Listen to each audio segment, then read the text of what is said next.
Hi everyone, welcome back to the channel. Racing Pigeons with John Hunt. Um, I hope everyone's well. I hope everyone's getting their pigeons sorted for the season. It's not too far away now.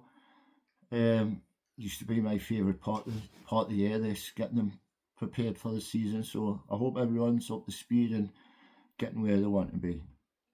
Today I'm going to cover part two, how I flew Widowhood cocks. There's a few things I'm going to go through: getting them fit, conditioning, training them before the season, training them after the season, um, and when I split them. So, first of all, getting them fit. Now, I always got the old birds to sit for 10 days for the first race. Um, the reason being I didn't want form or conditioning coming onto them too soon, or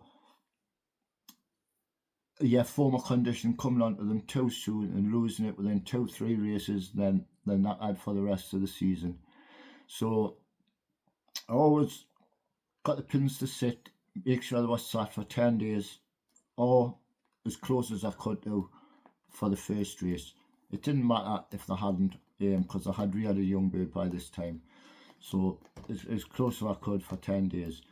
Now, I wouldn't let the pigeons out till 3 weeks before the first race, because the simple reason is I want to keep all the fly, the energy for the season, and it doesn't take pigeons long to get fit. You can get pigeons fit within a week to do 60 mile, no problem whatsoever. So letting them out this time of year, a lot of people have done it. I just never done it for the simple reason it's just any conditioning they did have, it would just knock off the pigeons, I thought. So they wouldn't get out until, like I say, about three and a half weeks before the first season. And then they'd be normally pegging their hens by then. So if they're overweight, I'd just open the doors and I'd give them a couple of hours of just letting them peg their hens, going in and out the loft, not chasing them up whatsoever. And I'd do this for maybe 3, 4, even 5 days. Once I got to 2 weeks before the first race, that's when I'd start getting them up. Now, I know a lot of people will say, well, how do you get them fit? How do you keep them going when you're on eggs? But I didn't want any sort of form on them at this time of the season, because like I say, the first two races up North Conway, I think, are 60 mile and 100 mile. So they were just short races.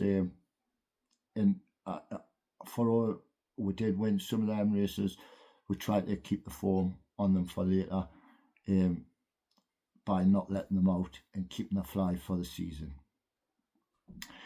So for conditioning them, once we had put them back together, that's when they'd go on the diet for the season.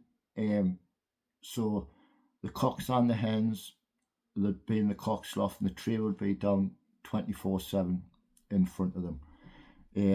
And that's them prepared for the season. So when it comes to the season, they're not having to get used to corn that you've suddenly changed for the season or anything like that.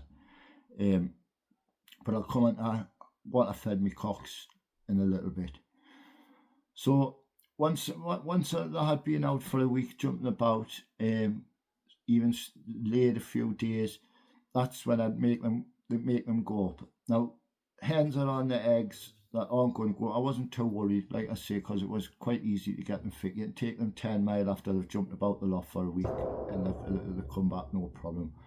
So I wasn't too worried about pigeons that was sat on the nest or things like that. I'd just leave them, get them out and get the flags up and make them do as long as I could. Sometimes maybe they'd only get 20 minutes, maybe half an hour. But that would be twice a day. But at that stage of the season, I would wait until it was a bit warm on the mornings before I let them out. I didn't want to get them out at 5. Well, you couldn't let them out because it's dark, but first light when it's cold, I'd wait till it warmed up and then just give them, like I say, an hour or two. And probably the same over night time, just to get them used to, one, going in and out the loft, and two, they're going to lose weight, ready for when you want to get them fit properly. So that's how I started getting the pigeons fit. Now, the condition on them just come with the weather. Because I hadn't been out in the cold or been up or flagged in the cold, Soon as when I warmed up a little bit, you could see the conditions start coming on them. And by the second or third race, that's when especially the cocks would come into their own more than the hens. And once they started coming, the cocks, I would get cocks come for say 2-3 weeks running, but I could never get a cock to come all season. So if anyone has done that or how they've done it, if you drop a comment, I'd love to know, because I couldn't do it. But we had some good cocks. We had cocks that topped the fed. In fact, 2 cocks. Was it 2 cocks that topped the fed? No, a hen topped. I'm not sure anyway. But we had cocks top the fed. So once they're on the eggs, obviously we'd get them fit, and then I'd let them out in the mornings, and then train them in the afternoons. And I'd only take them 10 mile for the first 3 or 4 chucks. I'd just take them 10 mile, up and one, home, the feed would be waiting. One thing I've forgot to mention as well, when they're jumping about the loft, I always fed my pigeons Matrix, the race team, and I always just used to give them a pinch of it, getting them in after exercise, and it works a treat to get used to knowing they're going to get that bit Matrix, and it just makes it easy to get them in with a way with feed, especially when you're letting them out and you're not making them really work an appetite. So I always had Matrix, but I never give them too much, just a little tiny bit, just enough to get them in. And there would always be pig pots in front of them 24/7. So after the first race, leading up to the first race, now we've got a week before the first race, and that's when I'd step it up, the training, and I'd take them a bit further, 20 mile, and I'd do that every day when they're on eggs, the whole loft in the afternoons, and I'd get them out in the mornings. Normally, the hens wouldn't even go out in the mornings. I'd just get the cocks out, leave the hens on the nest, and then just take the hens training, so there'd only be 20 mile once a day for the hens. The cocks would get out in the morning and then go training with the hens in the afternoon. And I'd do that leading up all the way at the first week. Then after that first race, that's when I'd split them. So I'd let them come back to the eggs, sit overnight on the Saturday, and then on the Sunday morning I'd split them. And then what I'd do for that next week, I wouldn't let the pigeons out loft flying. I'd just take them training only. So I'd take the cocks and the hens once a day, and I'd maybe go 30 mile, and I'd do that for a week. So that's them coming, just used to getting out the basket, coming back and seeing each other, and I'd do that for a week. And that was more for the yearlings' benefit more than the 2 and 3 year olds, because they knew the game. And then after that, I'd just train twice a week, and up as one, and that would be the system there for the season.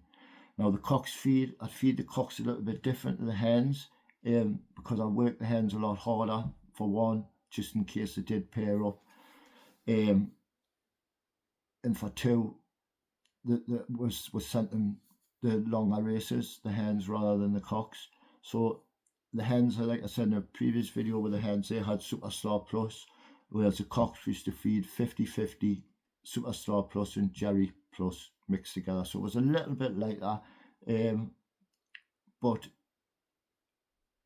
just not all Superstar Plus. And that was the cocks feed for all season. Keeping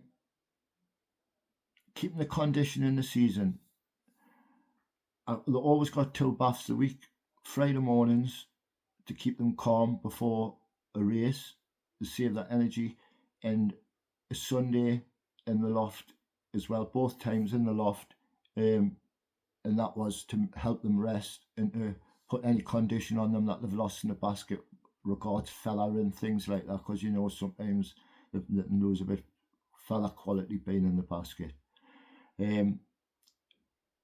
I think that's covered about everything for this part. I'll do a part 3 on the cocks if anything I've forgot.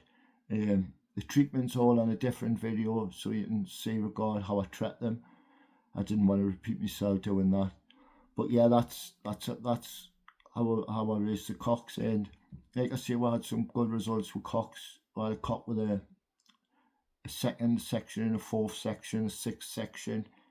A couple of other cocks were good, were really good as well. Don't get us wrong, overall in a season, me hens beat me cocks, but I don't know if that was the system or I just had a better set of hens at the time, but we're still, like I say, was done well with the cocks as well. And I'll go through some of the good cocks we had in a different video. So that's about rounds it up for part 2. I will get the Davy's loft at some point where we've both been busy, so we've had to put a few cancellations in for the loft visit, but I will get the Davy's sometime in the near future, and that'll be the first loft visit that I'll be uploading to the channel. I hope everyone's enjoyed the video. My next video, like I said, will be part 3 of cocks, or I'm going to do a video on celibate hens, because I always had a few hens over, and there's a good way of getting them to race as well, but I'll cover that in a different video. So thanks everyone for watching. If you'd like to subscribe, it's free and it helps the channel. Thank you very much.